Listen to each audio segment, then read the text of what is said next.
Swayam Prabha. Digital India. Educated India.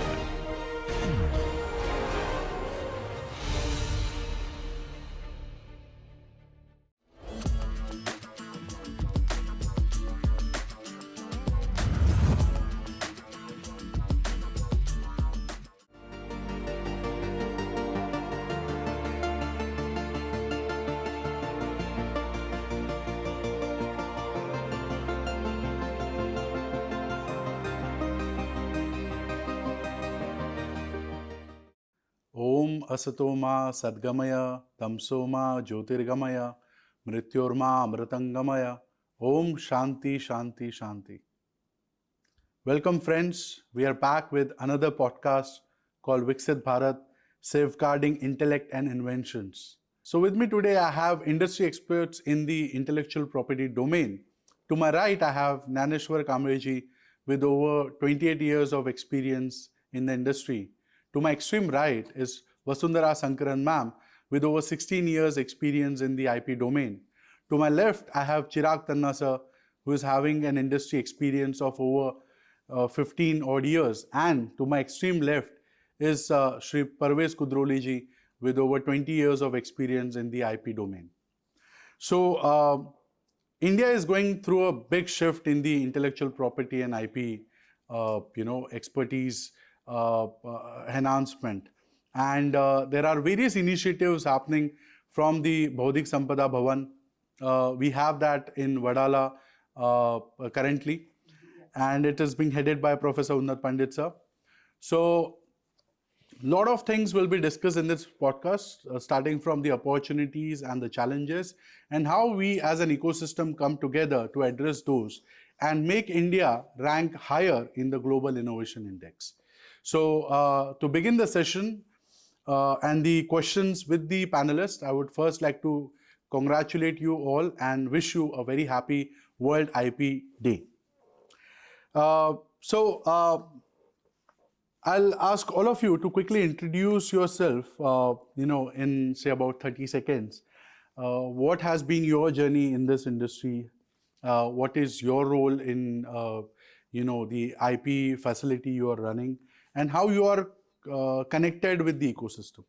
So I can start with probably Parvez ji. Yes, thank you so much, Umesh ji. Hi everyone, good to be here.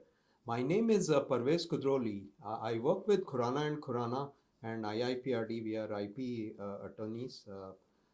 And my background or what I do at Khurana & Khurana is I work with a lot of inventors, innovators, companies, startups, students, educational institutions to help them with their IPR protection strategy covering patents, trademarks, copyrights, industrial designs, and all related aspects. Before this, I've also been myself a software developer and inventor and a startup founder, and I have also obtained patents myself as an inventor in India and US. So that's where my interest started more than 25 years back in IPR, and I enjoy working in this domain. Thank you so much. Thank you so much, Parvez sir. Can I move to Chirag sir? Kindly introduce us about yourself. Yeah. Thanks for having me here. So my name is Chirag Tanna. I run an intellectual property rights firm called INCID, which is based out of India and Singapore. We are licensed to practice in both these countries. So IP wise, I have been doing this ever since I graduated 20 years ago. INCID as a firm was born around 2010, 2011 once I got my licenses and everything cleared. The main focus of the firm was to focus on academia and startups when startups wasn't even a buzzword. So if you look online, you'll find many articles which date back then. But along the journey over the last 15 years, what we have done is, because we have focused a lot on startups and academia, one thing was, my personal agenda was to make sure that whatever we are protecting, we try to commercialize those as well, which we are now doing a lot in the medical device sector. So we are connected with funds, and we also run a fund out of Singapore, which is focused on that commercialization. To basically, certificates should not just be hung on the wall was my agenda. Something should happen of the intellectual properties that are being protected. So with that ethos, the firm runs. Amazing, sir. Let's hear it from Naneshwar Kamre, sir. I am in industry for last 28 years. My journey start for IP when I was deputed in Canada, and I realized that multiple countries have very strong positions, okay, in patent. So I changed the track and I started, working in the IP department. But at the same time, what I realized the big thing was the individual inventors issue. See, we saw the farmers is having mandi to sell their product, but what happens to the individual inventor is a very sad state. So not only I am working as a in a industry to get the IP rights, but also for the individual inventors and institutes. And I am right now designated as one of the top IIM IP strategists globally, and a senior member in IEEE and a founder for Triple AI Maharashtra. Thank you, sir. Amazing, sir. Vasundhara ma'am, kindly introduce yourself. Thank you very much, Umesh ji, for having me here. So I'm Vasundhara Shankaran. I'm working for a boutique IP law firm, Krishna and Sarashri Associates LLP. We are on our way to become a full-service law firm very soon. And I have been in the IP domain for the past 15 odd years. And I am happy to report that the IP ecosystem in India is improving at a very decent pace, considering the challenges that we face as a developing nation and multitudes of other challenges as well in terms of infrastructure, access, and education. So in spite of that, the ecosystem is improving, and we would like to, I think we have all got here to discuss how how the ecosystem can improve further. And we can be at par with the top innovator countries of the world. Thank you so much, ma'am. So, rightly highlighted by you, that's why we are here. And I'll jump directly to the first question to all of you and seek your insights. Is India doing enough to protect its inventors and startups from IP theft? So, anyone would like to probably highlight this topic? Okay, interesting question, but there could be multiple aspects to this question. When we say, is India doing enough? The question that also arises is, which India are you talking about? Okay, one could be, is the Indian government doing enough? Another is, are the people in India, are the companies in India, are the educational institutions in India, are the students in India, are people maybe who are not in the cities, but maybe more in the rural areas, are they doing enough? That becomes, we can't have a general question and answer in that sense to this question. I would say that the government is doing quite a lot, right? But then the question is, how much of it is percolating down into the ecosystem, into the people who should actually see? Government can encourage, right? Government can't actually do the IP filings. Okay, government can provide the support, environment, and encouragement to people to take up and do these things. But then ultimately, the citizens, the companies, the institutions, the students, the innovators have to come and do the IP protection related activities. Okay, so there I see a lot of scope for improvement. Firstly, in terms of awareness creation among people. What is IPR? Why is it important? How is it relevant to them? Right? Many people think we have been carrying on like this for years and decades. Why should we get into IPR? What difference does it make? Now, this is where initially you have to start with creating awareness and then having them actually work on great technological innovations. How can that happen? You can't have IP protection if you don't have well-educated, qualified, technically skilled people who are coming up with innovations. Without innovations, where can you talk about IPR protection? So education also is a focus area, encouraging people to do things differently. That is a critical focus area. These are the things that we need to work on, right? On the IP side, the patent office system, I've seen last 20-25 years, it's evolved very well. The laws are pretty much in India are pretty much on par with what is their world standards and whatever is required to be done. But what we need to do, grassroots level, have people actually be in a position to innovate, create those innovations, and then also be aware and go and file IP applications. This is what I feel. Thank you so much, sir. Anyone else would like to add to it? So same question, but I think Parvez tried to focus on multiple aspects of the word India, of whether India is doing. I'll focus on multiple aspects of what do we mean by theft. Theft can be as simple as you have protected something, somebody is copying it. Are you able to do enough? The answer for that lies in how the court system works. The other kind of theft that the country won't see it till now, but it has already started happening, and I know this firsthand. So one of the largest funds, only countries in the world where IP matters, I'm going to refrain from taking names. They ran a program in the early 2000s. They would go to, again, one of our neighboring countries, look at IPs that are filed.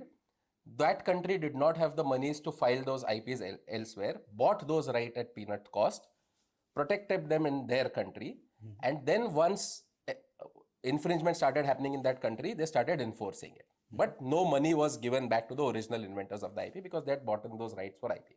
That same thing, that same model, there is a large fund deployed right now as of 2 years ago, is being deployed for Indian institutes.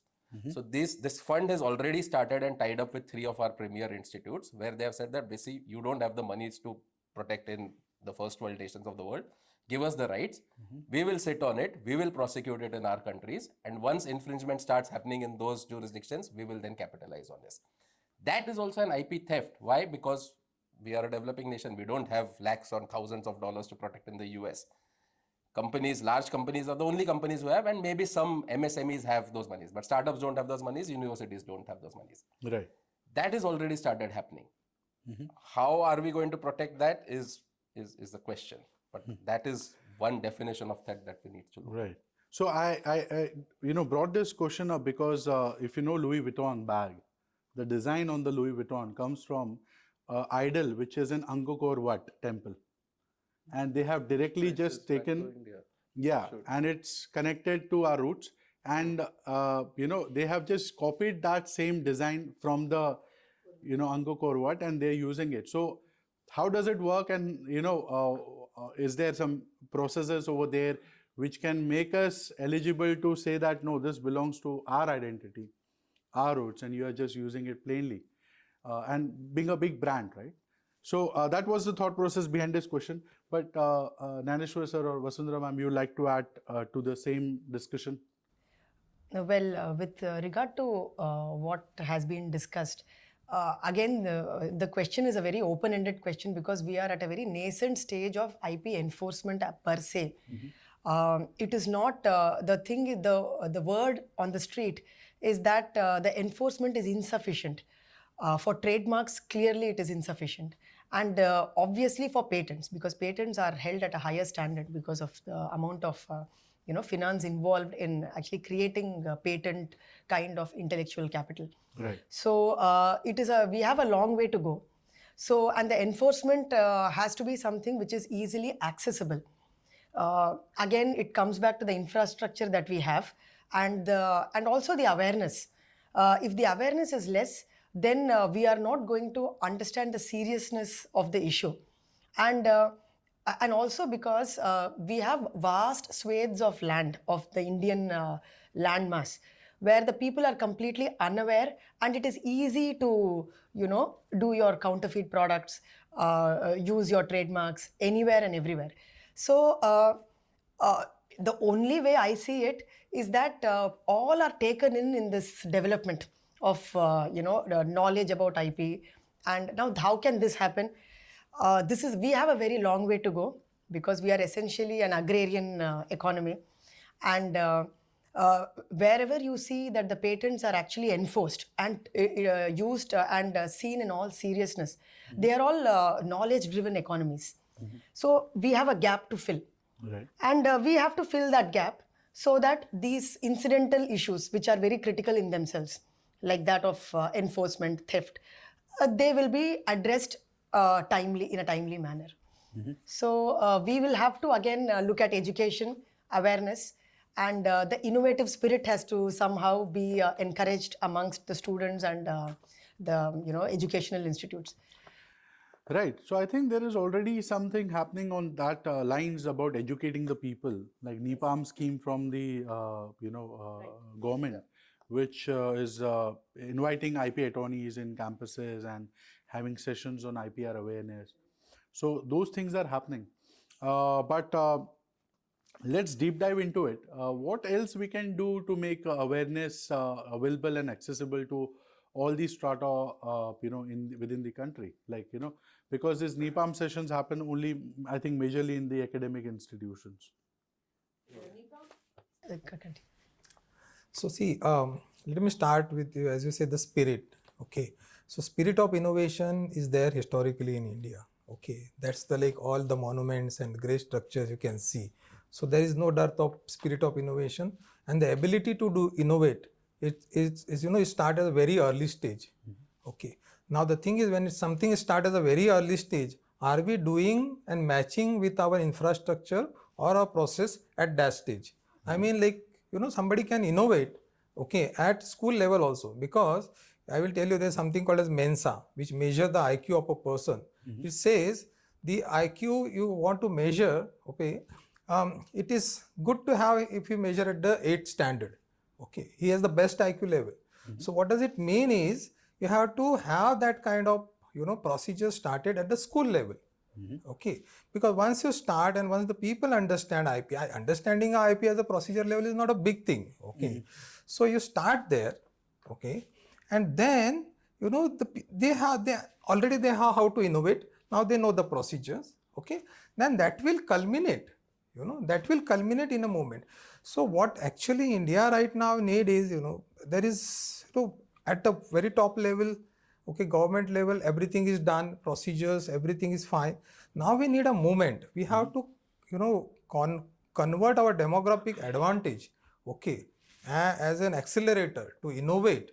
And to do that, I think we have to do at the grassroots level. We are saying reaching the last mile or enabling the last mile. Okay, that is where the things will be. And then you will see the, mega output coming out. Right. So what I think you are trying to percolate here is what Modi ji did with Startup India or Swachh Bharat Abhiyan, something like that, which starts, at the grassroots level, making people aware and, kind of have everyone involved in that, revolution where we are discussing IPs on the dinner tables or, at offices, whatever we are creating, whether with trademark or copyright, we are thinking of doing those things. Anyone else would like to add to it? I just one thing. So I think, yeah, he mentioned very correctly that, India has had so much since the past, and we see so many videos about it of what India was in its glory days and whatnot. But I think the problem there was, if we consider where today's world is, that I don't think we were capitalist enough to protect. As a country, we were all about benevolence. Ki jo hai, just give it away for free. And we saw that when all that issues of basmati and haldi and all started happening, and then we realized, oh, this is all traditional knowledge, which should be, it was never recorded. It was just passed on for generation because we thought that, okay, this is just something that is to be disseminated. The question now is, in this Vikasit Bharat, should we consciously try to own everything, which means that then we should be hardcore capitalist, and that is what could be. But I'll complete this thought process towards the end of the talk, but I think that is what is the differentiating marker. So I think we copyrighted, like, Umesh, yes, sir. Can I, in this context, please. based on what Chirag ji and Umesh ji mentioned, Yeah. this is a very important point he has mentioned regarding that capitalist thinking, and what he mentioned, giving it away. This has been the culture. It's in many, maybe other parts of the world also, but it's especially so in India. And in India, we have a thinking, this is our tradition and our culture and our thinking, that knowledge is free. We should disseminate it, not make money out of it, not exploit it. Give it away so that it benefits people around you, the society and the country.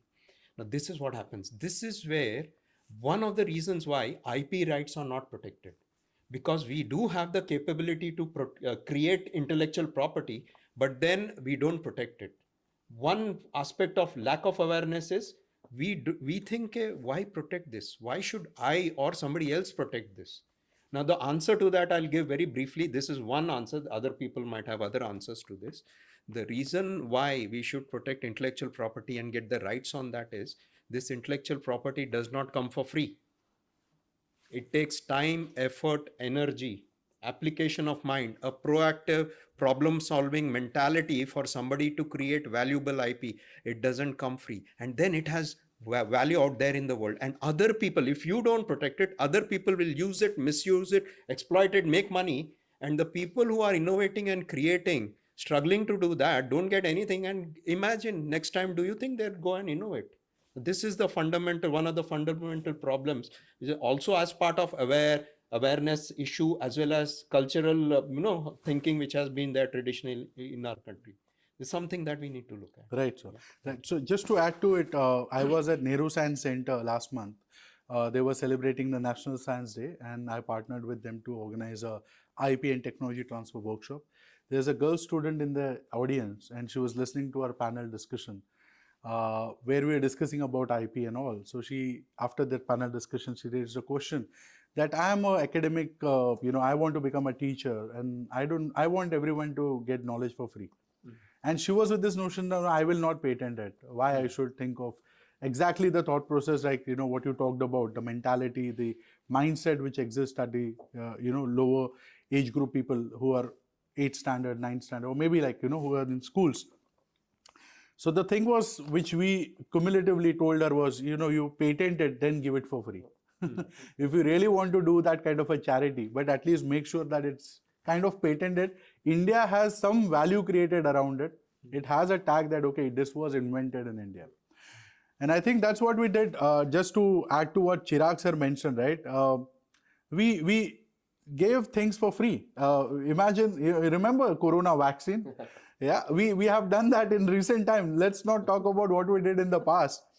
We did that in recent years. It's happened in front of us. We created a patented vaccine, but for the world, we were always there. We were open. Okay, here's a vaccine. You can use it. Save your people. How many countries bought it?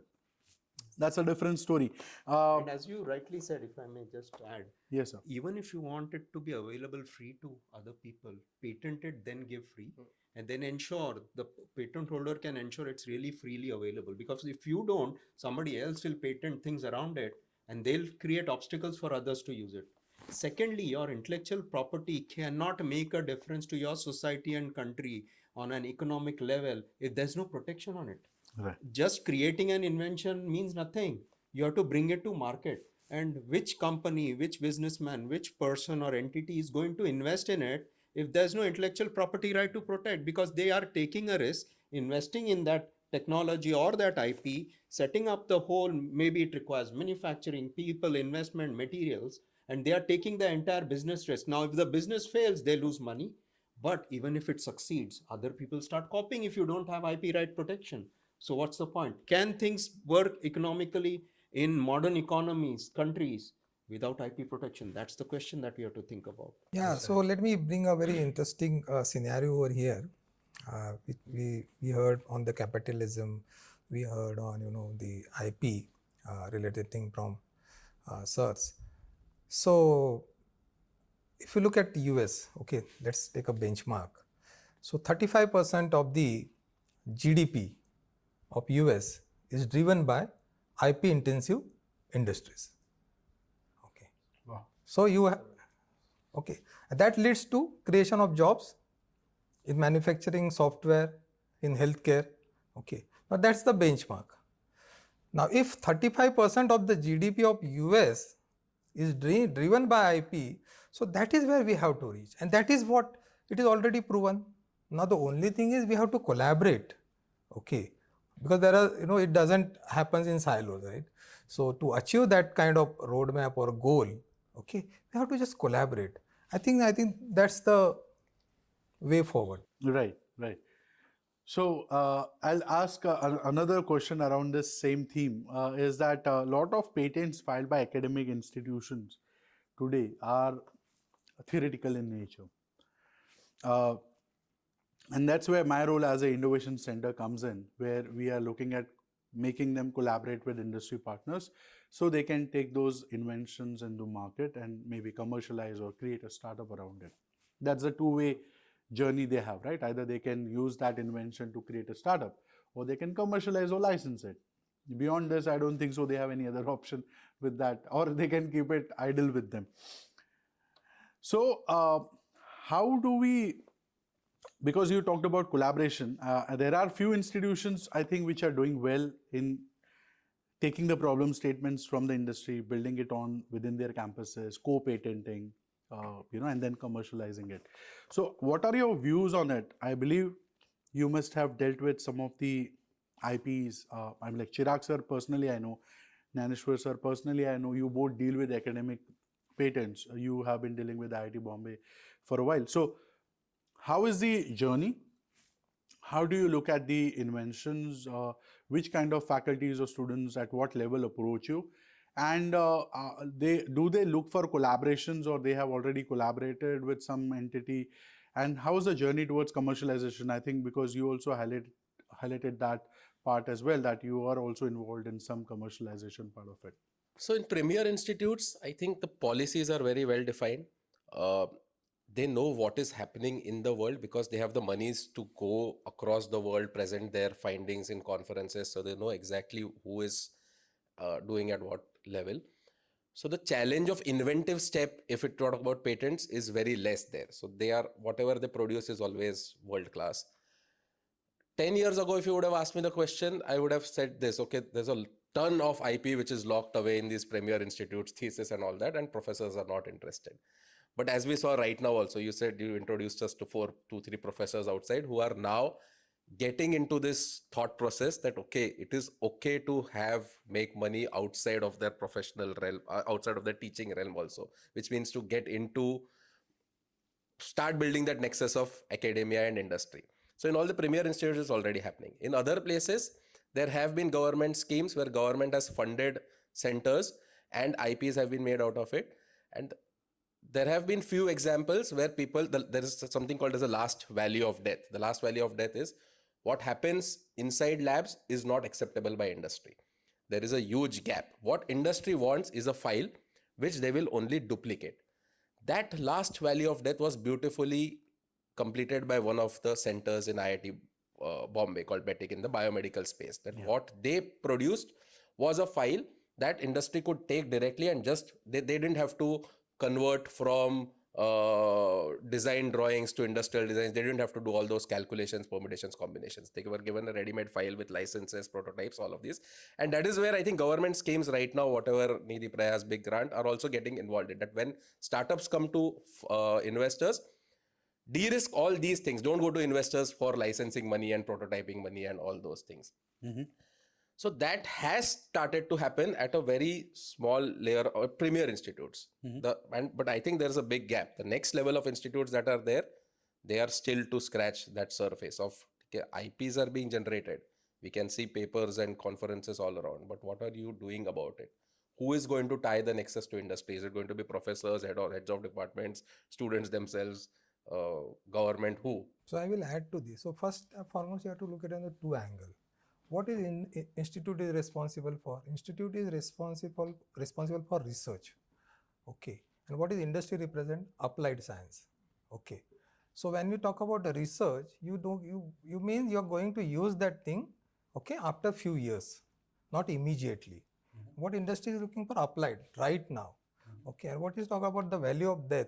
I will just tell you, there is a famous, analyst, okay, which is have a hype cycle. Mm-hmm. Okay, it will tell you like how the technology is moving, okay, and when it's going to mature. So value of death means once you pass that, then it is to mature, then industry is going to use it. Right. Okay. Now the thing is, if institutes are doing research, and this is actually the real gap, and they want the applied thing. So who will bridge this gap? Who will put that map of from applied research, okay, about the research to the applied technologies? Okay, so that is where the collaboration is needed. Okay, and this is a very difficult and tough situation, because when somebody, no industry will come and tell that this is my roadmap, okay, I want to use this technology, because it's a secret, right? So that collaboration is developed by having a multiple rounds of working, and then coming up with them and having some prototypes. So it's a little bit of a journey, and for premier institute it is always easy. So the only my request to the industry will be, okay, for the MSME and all, that go to institute, tell them and help them in understanding what you are really looking for, so that they can converge their knowledge into what is really needed. Otherwise, they will be designing something which you will be needing after 5 or 10 years. Okay, and the pace of which the technology is changing may not be of that importance. So that's the actual problem. Right, great insights. I think I also was having a brainstorming with one of the person I met yesterday at a Festival of Manufacturing event. We were discussing on how IPRs or research could be driven in academia, looking at the need, as you mentioned. So, a lot of PhDs within the country take the problem statements from their own. So, it's more self-driven. Whereas when we talk about foreign countries, the problem statement comes from the industry, and the investment of time, effort, money and monitoring happens from the industry. So if I have to pursue a PhD in, for example, in applied research in US or UK or European nation, I will have a problem statement and what is expected from me. So can we also map it and provide those kind of opportunities? I don't see in India MSMEs or industry doing that kind of research. So this answer that's Dhaneshwarji mentioned, that 35% of US's economy is IP driven. Why? I think two reasons. One is exactly this reason, that origins of IP, according to me, is always in academia, more or less, for a large part. But where does that come from? So in the US, it is historically there is a nexus. Industry poses the problem, they fund it, they do everything, and they take it back. The other thing that US did very well is, and we saw this during the pandemic, when does the maximum amount of innovation happens? It happens during wars, in troubled times, and in pandemics. Absolutely. So we didn't know what a pandemic was, but we saw one very, very recently. Maximum amount of invention. I think after Second World War, US president wrote a letter to all the universities. I think I have a copy of that letter where they said that from now on, if we have done so much research in this sort of time, we will promote open-ended research, that you are free to do open-ended research. So I think this dual-pronged approach of giving academia the free hand of doing open-ended research while getting money also from industries to focus on specific problems has worked. I mean, it is they control the world, so it is evident of what they are doing as an IP-led economy. Right. So let me just one point. Sure. Okay, let's talk about Second World War. After that, actually, the interesting thing one has happened.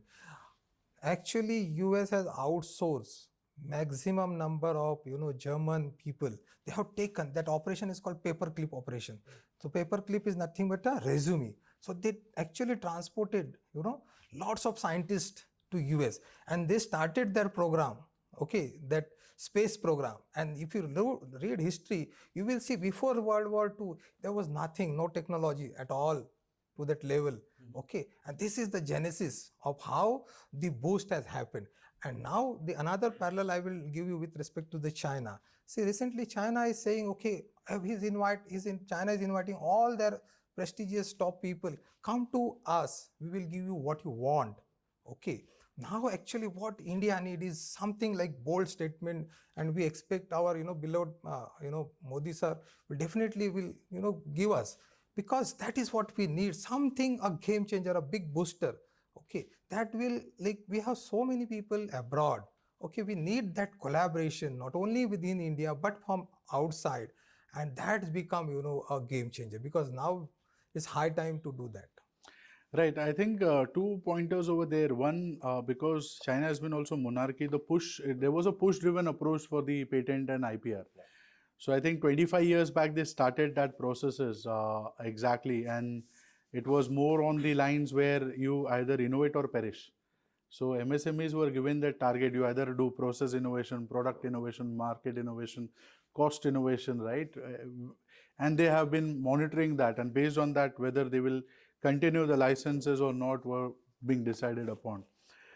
And I think second part which you mentioned was related to these events like pandemic, and which become the standing ground for it's there was a high need. So as we were talking about, India was facing a lot of challenges during Corona for the ventilators, right?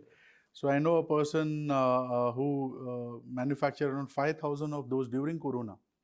So the kind of dynamic capabilities it pitched in was different. The kind of coming to that pointer, because I think the ease of law policies were also eased out during that time. So how we can channelize and keep doing that, frequently, because it's really important for us to understand that this is not the only time where we needed it. Looking at the scale of where we stand today. Connecting to that thought process, I will go to Parvez sir.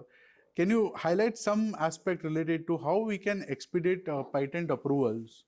And can you highlight some global benchmarks, how they are doing over there? Regarding expediting patent approvals, and I think we are talking mainly about India here, the government already has provisions for that. Some years back, already there's a provision whereby you can have expedited examination, which significantly speeds up the process. Earlier, it might have taken 3, 4, 5, 6 years. It's uncertain, right?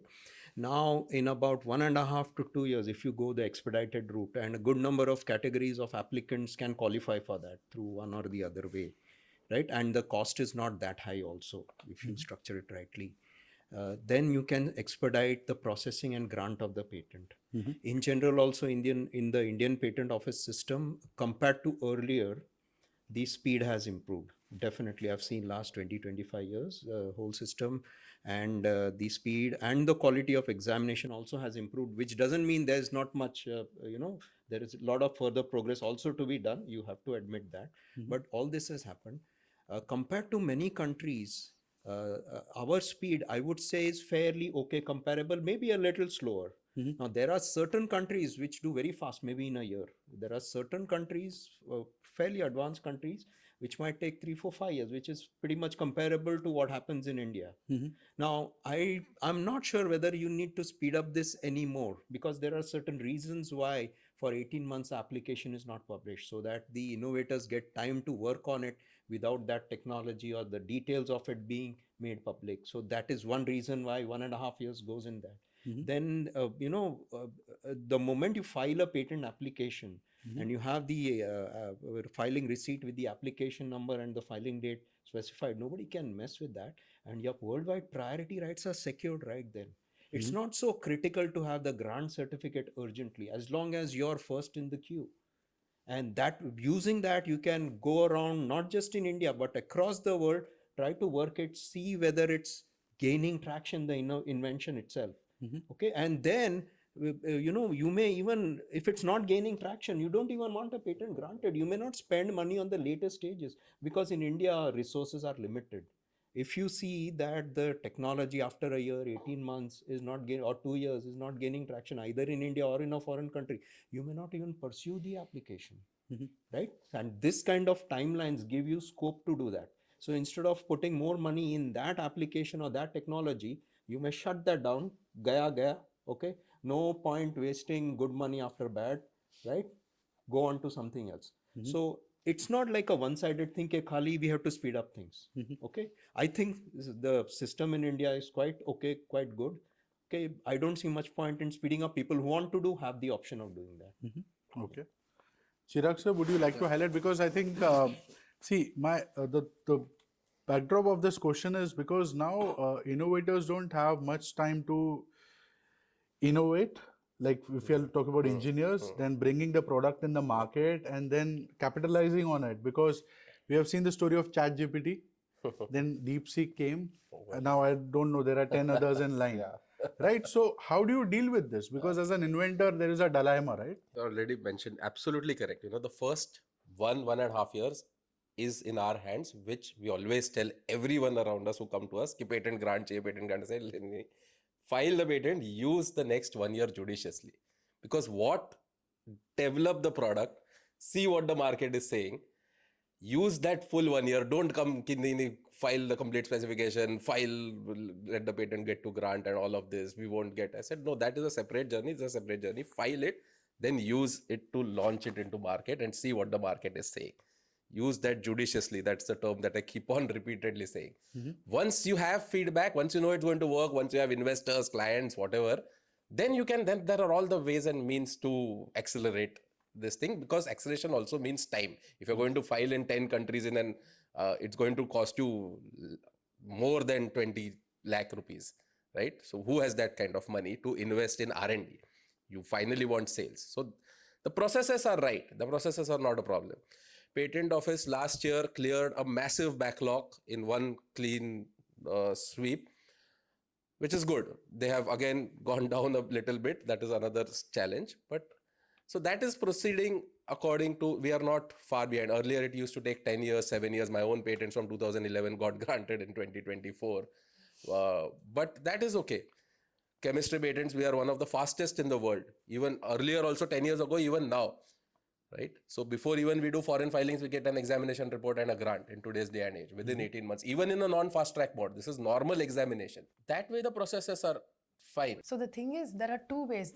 One, I'm completely in agreement that it has to be fast-tracked with respect to the market requirements, and or rather, what they wanted to say was that 18 months publication time and the time to think on the part of the inventor and the applicant to see what is the future strategy for this patent, for this innovative concept. It is certainly there.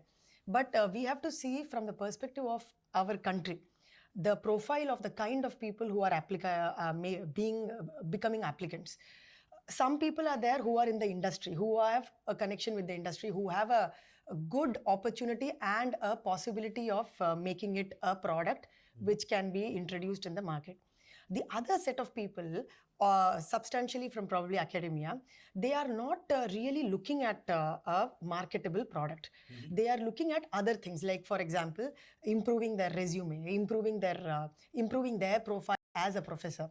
So we cannot undermine that as well, because we have to see how the system works and helps everyone, every stakeholder.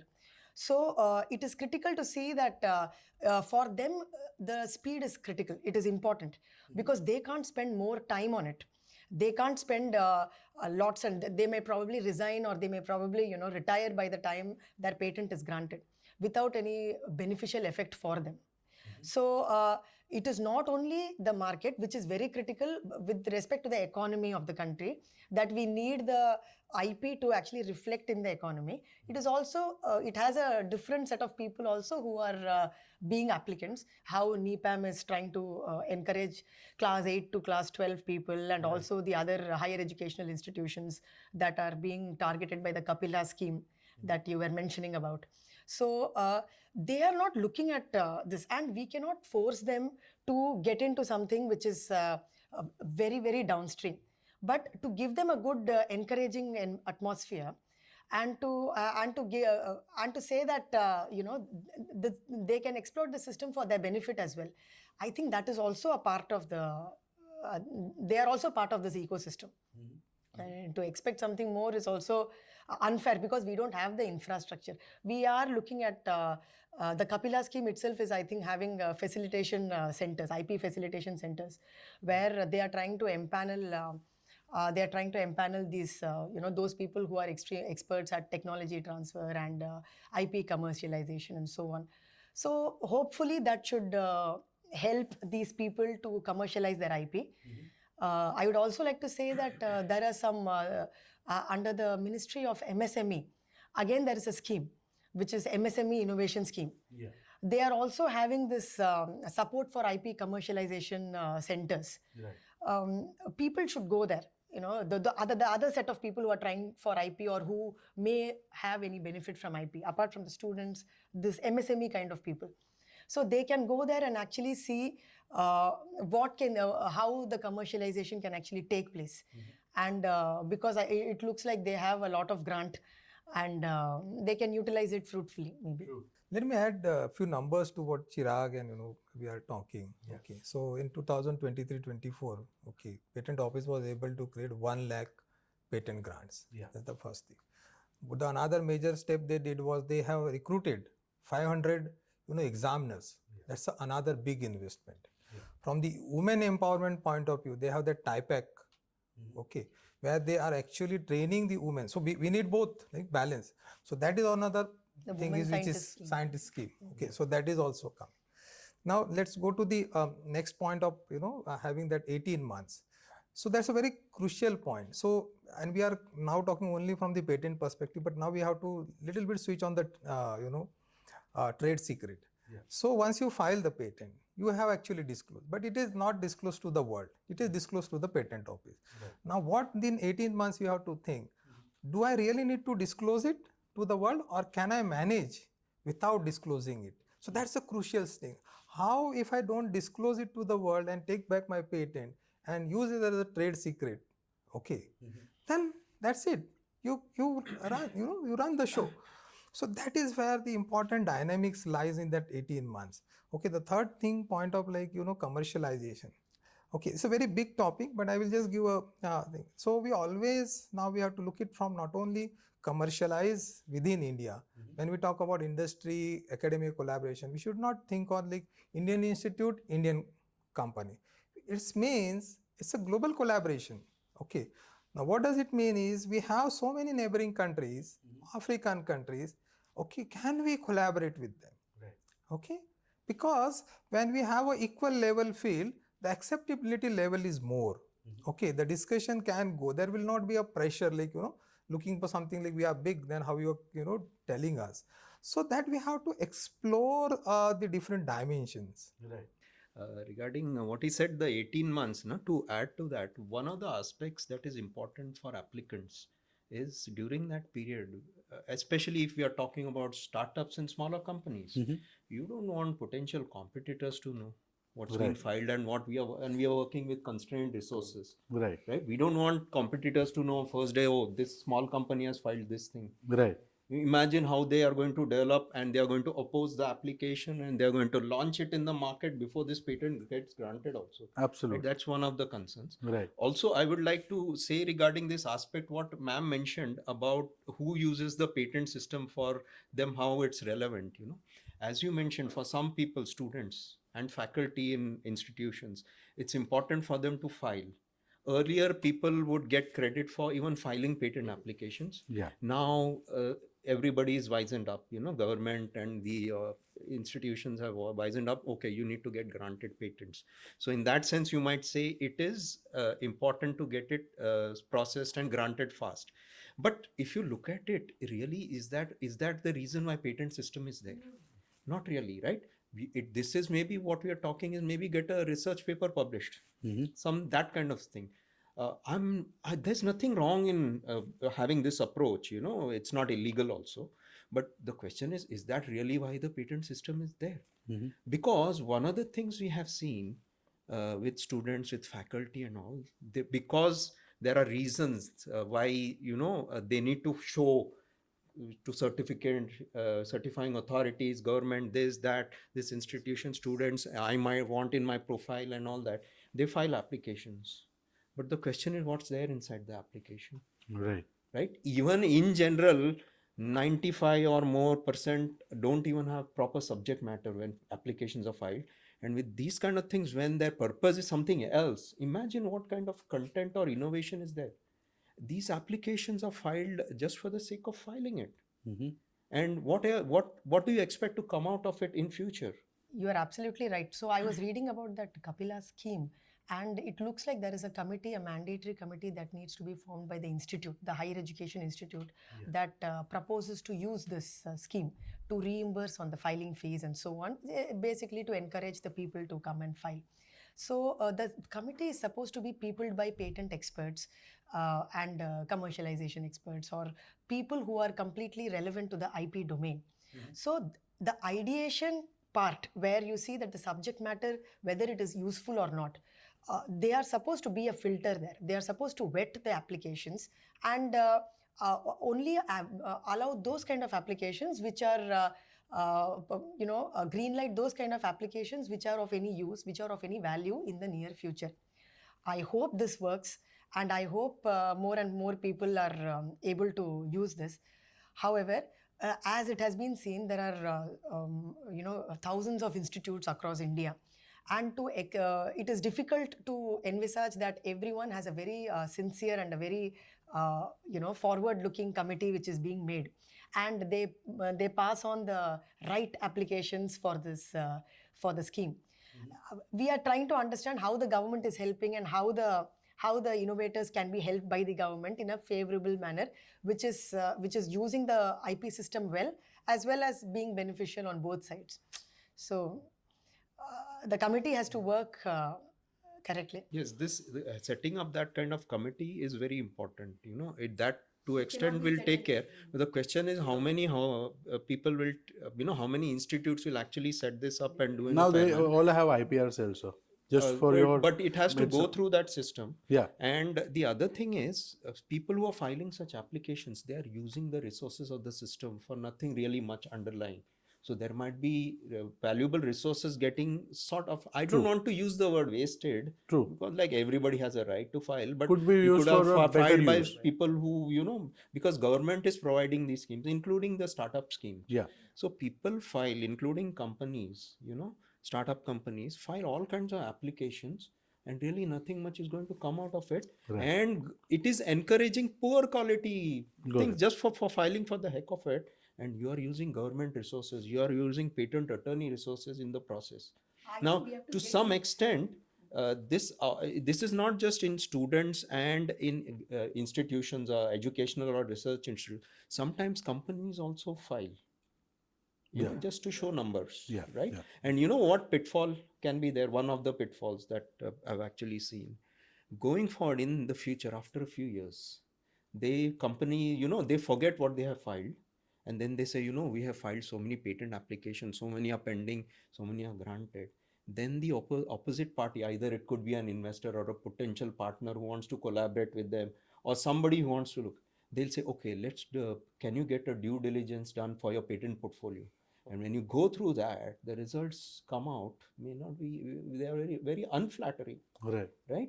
We've had, I've experienced this with one of our clients. They filed patents. While filing, there was not much content. We gave them feedback, but they were too busy with the operations. And they've said, "Arey yaar, aisa baat mat karo, jo liya do, draft karo, file kar do." Many years later, when they they said, oh, and by then 3-4 years later, they've forgotten what kind of things they had filed, and really, they hadn't applied their mind to it. Really. And when the due diligence somebody asked them to do, and they got that done, then they got the feedback. But they couldn't say anything to us because this request from our side as to clarify the invention, have clarity, subject matter, this was not just we had communicated orally, but it was documented in an email. Yeah. But this is what happens. It's a pitfall. So just to add to the discussion, in India we have so many engineering colleges where mostly every final year student has to come up with a final year project. And it's a mandate, right? Kind of a thing.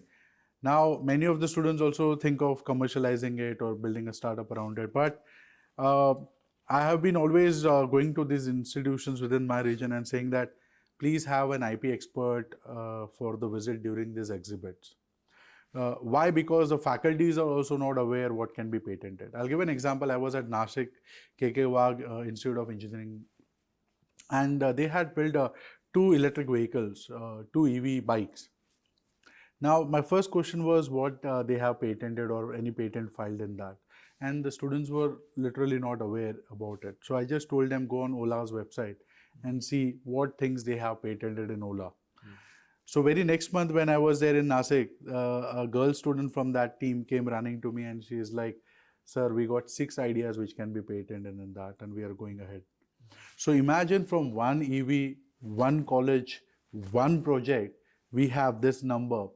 If all, instead of waiting for people to come to us and asking what is your update or how can I help you, can we collaborate with engineering colleges and in these exhibits we can give them number. Why I'm saying this? Because as highlighted by ma'am, Kapila scheme gives a mandate 100 patents per college which is associated with Ministry of Education is eligible to file for Kapila scheme. So 100 patents can be reimbursed in some sort, in some, right. So that can be taken care of, but many institutions are not able to complete that 100 count per year. So that leaves a void, right, which they can capture. And I think that's where the Baudik Sampada Bhavan can collaborate. These IP attorneys can be available at all the institutions, and then they can go and directly map and say, okay, this what you have invented, I can help you file an IP around this XYZ thing, right? What are your views on this? So always three people, not just IP attorneys. If you're talking about exhibitions or something that a student wants to show to the world, Yeah. three people should always evaluate it. One is IP experts, because they will tell you whether this will work or not work from a pure technical standpoint. Somebody from the industry, because they will be able to tell you whether this will sell in the market or not. And one from the investors community, because they will tell you whether it makes money or not. Right. And So that is then the correct questions are posed to the person who is presenting. right. So I think they have started calling investors now because they know money is there. But I think the patent part, right, which comes later, I think once we have done, after the marriage is over, Same. they'll It has ask, to be at the same, "Dula kaun hai?" in the same panel. It has to be. Small thing to say, just Yeah, one. go It was just I was just thinking about this as to what will happen to those applications. For example, in the scheme, if the committee rejects it because the value is lacking and there is nothing much for there is no patentable subject matter, what next? So are the students or anyone who is forwarding it, is the road closed for them? It should not be. There is an educational gap there that needs to be filled. Somebody has to be there to guide them, to tell what else can be done. Right. So if the committee or anyone, I'm stressing on committee because they are present there in the institute. So how exactly can it change? So it cannot be that the ideas are wrong, it cannot be patentable, so they will never come back again with a different proposal. How will they come back? They have to have some guidance. So that guidance has to be provided right there dynamically at that time, instead of waiting for a yearly visit by somebody or something. So that might close the loop and use. So let me take that last word, loop. Right now, whatever we are talking about, it's just like a straight line. The current system is like, straight line. You don't have a feedback coming in. What you need is a closed loop system. Okay. So what is the closed loop? You file a patent, then as Chirag said, okay, there has to be a feedback incorporation, and that has to be continuous. Because what happens when industry gives the feedback, then you change your approach. Okay. Just by not just changing the approach, you will get the result. You have to use the right tools. Okay. Because the educational institute may not be aware of there are different patent tools, or which is like a patent scope or lens. Okay, they provide different search tools, which will TRIZ is the invention maturity program. Okay, but this I'm talking about the patent scope, or these are free tools, okay, by the different government's offices, patent offices. So that helps in improving. So that actually addresses the quality questions. Okay, industry when it gives, then it bridges the gap between what is the applied and the research. So where you have to bring what exactly is the needed. Okay, both the things are needed. Then comes the commercialization part. That's a very difficult thing. But I think now we are actually attacking the bull till now from the head. Right, we are asking them, file patent, more patent, more patent. I think now we have to go reverse way. Okay, we have to have such scheme. I don't know, this is a hypothetical scenario. We have to encourage people, file litigations. Okay, file litigation and government will give award if the litigation is proved. So sometimes, see what happens is once, you have the skill, now you have to earn and with that skill. So if there is something like you will get an award that you file against somebody, and if you win, then you will get. So that thing automatically will be, the loop will be more tighter. Okay. So we have to now start attending from the back. Okay. I think that is what the I feel the future is needed now. Absolutely. So I think we have touched upon a lot of pointers related to the IP landscape in academia, and with the view of Viksit Bharat. Can we take one pointers from each one of you on what are your views of Viksit Bharat and how IP landscape is going to evolve, and what needs to be done, like final thoughts. We can start from anyone. So you're saying Viksit Bharat and IP land in the context of? In the context of IP, right? Like how we can safeguard intellect and inventions, or create new inventions. So firstly, we are already developing. It's not कि अभी future में ही विकसित होगा. Already हो रहे हैं विकसित और आगे भी होना है, and we have a long way to go. And I clearly see that without proper creation of innovations and IP and protection and getting that into the economic loop, विकसित भारत का जो progress होना है नहीं होगा to the extent that we should have. You know, a country of our stature should have that kind of a thing. That is very much required. I personally look at it from the grassroots point of view. कि overall scheme में तो होता है and big level discussions होते हैं, concepts and trends and all that, that's fine. At least the government is acting as an enabler and facilitator, is responsive, is looking at क्या करना है, वो काफ़ी चीज़ें हैं including incentives and all that. Right. My critical point I'll say is you need to improve the quality of innovations. Secondly, उसको correctly you have to file IPRs and protect it. In the sense what ma'am and Dhyanesh were saying in terms of feedback and the loop, like at these events, or even when they're first time working on an innovation and IPR protection, or एक बार file किया गलती हो गई या reject हुआ, then giving the feedback. In terms of the various work, technical work that people are doing, how do you capture essentially what is the new and innovative features that you're adding, which is the invention, not the entire system you're working on. Right. Suppose you are designing a new washing machine, the new washing machine, the whole of it is not new. There are out of 50 features, there might be 3 or 4 new features. You have to focus on that. Absolutely. So even your effort, the going into preparing the patent application, not to describe 50 features, most of which are common public knowledge, you can't get anything out of it, but focus on the innovative feature. Right. From the grassroots, having the right innovation, focusing on the right thing, this I see is a big problem because people file patents on all kind of product, end products and systems and all that. Doesn't make sense because they have lost focus and clarity. You can't get a good patent granted on that. Even, you know, if you get a patent, it won't work. So you have to start from the grassroots level. At that level, make sure this happens. And very often, as ma'am and I think everybody has mentioned, having these kind of events, awareness sessions in educational institutes, especially for students, researchers and faculty, is very important because on a larger scale, you're propagating this information as to not just के patent file करना है, आप कुछ write up बना के patent attorney को दिया, he will file the thing. That doesn't work. They should understand, they should have a sense of the IPR protection angle of it and what aspects to focus, what kind of a disclosure. Don't give a 50-page disclosure describing 50 features. Give me 3-page disclosure describing your 3 or 4 innovative features. That's critical. Right. Last point I'd like to also mention is IP is not only about patents. There are so many other aspects. Trademarks are so critical. Very critical. Create you having that pride in this is the product or service I provide and this is my branding and I'm propagating that. Right. Like why has the government made Make in India? And so many of these logos and trademark government is so concerned about it because it's so branding and promotion is so important. Right. Industrial design registrations. When you come up with some new design, maybe they are not a great technological innovations, but as aesthetic designs, they may have a lot of value. Protect that also. Copyright, lot of content that people generate. You can protect that important, not anything and everything.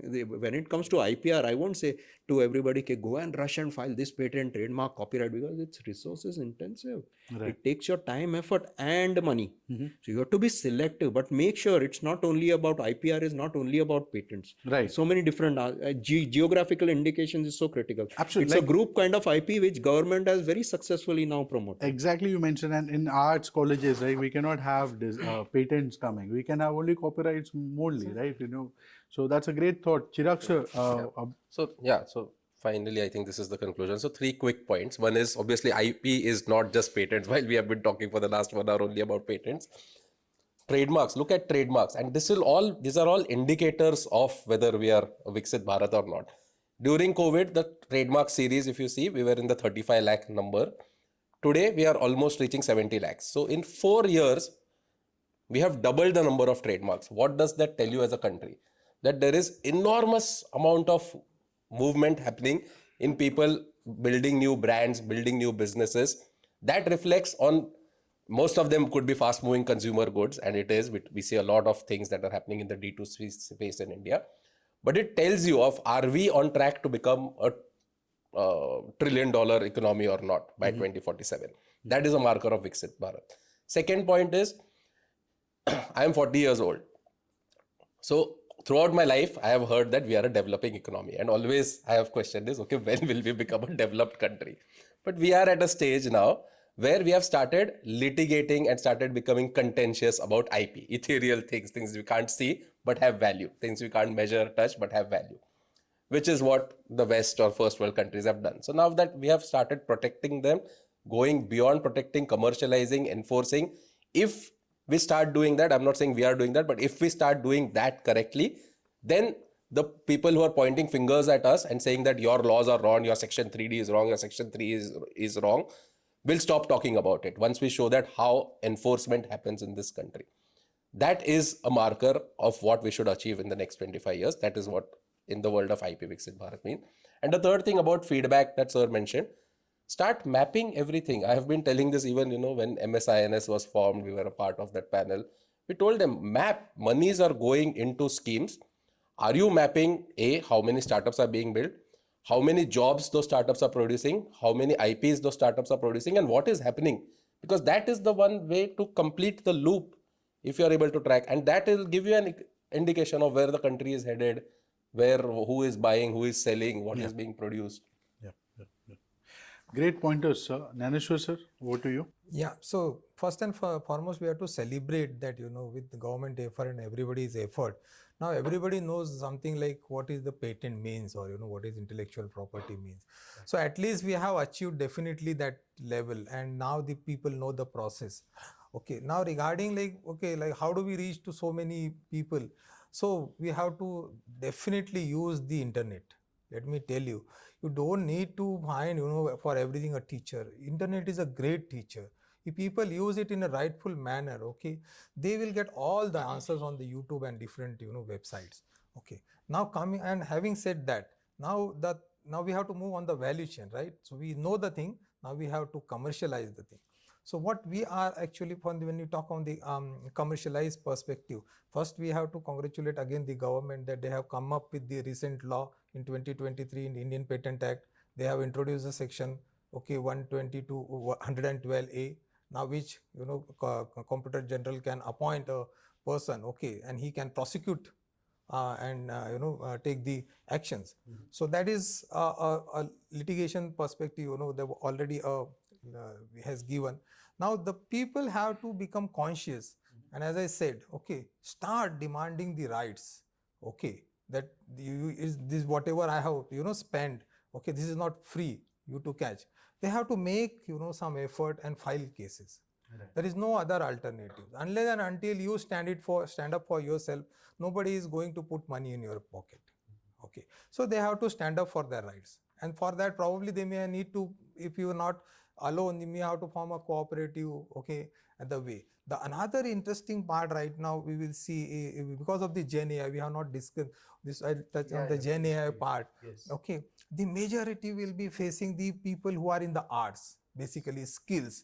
And there is a need right now from the copyright perspective. That is a very angle we are, and unfortunately I am working with a few of the film industry people. And they have come up with and ask me like, how do we can do this, sir? So I'm guiding them, and this is where the Gen AI and totally performing art, painting, poetry, music, this is a tussle coming up. So this is one agenda we need to see in future. Yeah, that's it from my side. There are a number of things which I think was already discussed here. The first thing is, this is very the government coming up with a problem statement is very attractive to me, because that really gives a lot of initiative to the people who have funds or who have resources, who have access to resources. That's something maybe the government can think over. And they can look at technology areas in which they require assistance, or they require new tech. So that is something they can do. The second thing is with respect to the working of the patent office. The patent office can definitely do with more manpower. They have been doing it. I mean, they have been increasing it in a good number, but more can be done, because it is appropriate as per the population, as per the because we have to be ready for the future applications rather than just be okay with the infrastructure that we have from before. Right. And the second thing is with respect to prosecution, I felt that there are two ways in which an application is examined. One is the technical way and one is the formal way. The formal way has to really be made consistent across India. surprising as it may seem, it vastly differs as controller to controller. That need not happen. That's such a roadblock because it keeps on delaying the grant or the disposal of the case. It is a waste of time. So that is something they can work on. So the patent office can work on that. And as far as the grassroots level is concerned, there, as I have already pointed out, the committees that we make, I think there has to be more seriousness there. And the government can oversee that. I don't know, everything cannot be done by the government, but the people who are expecting a scheme to work for them, that's it, they can oversee. They can oversee, and you can call it feedback or something. They can be very stringent in that regard. So that we are, though all the AICTE approved institutions will be eligible for it. So, however, only some of them will actually be serious. So that's, if the stringency comes, maybe that loop will be closed, and we will get a return of the inventive concept from a person who was rejected before. So that may improve. Thank you so much to all the panelists for joining us for this Viksit Bharat Safeguarding Intellect and Inventions podcast. Great pointers over there, great lessons for all of you. We have talked about awareness of the IP, then affordability aspects, how we can create a loop around it so the feedback mechanism is being built, how it can be accessible to all. And when you talk about government, I always look at government is people. So it has to be a people's movement. Swachh Bharat is not only government servant or the person who comes to clean. It has to be people's movement. And I think as we drive or we celebrate 26th April World IP Day, I think we all should pledge that whatever the panelists have highlighted, being filing patents, filing trademarks, taking the numbers ahead, because this will add value to the Global Innovation Index. India ranks 39 on the Global Innovation Index. It ranks first in the central economies and the middle income groups. It ranks 44th on the innovation output. It ranks 33rd on the innovation input. And we have 4 cities, Delhi, Bangalore, Chennai, and Mumbai, on top 100 innovative cities in the world. So it's really important how we take lessons from this podcast and build around it, and not just create something. First thing is what we can protect into it. You build it, you create an IP around it, then you think about whether you want to commercialize or you don't want to commercialize. But focus on the patent, definitely, or trademark or copyright, right? So that's the message from all of us. Thank you so much. Jai Hind, Jai Maharashtra, Jai Bharat. Thank you.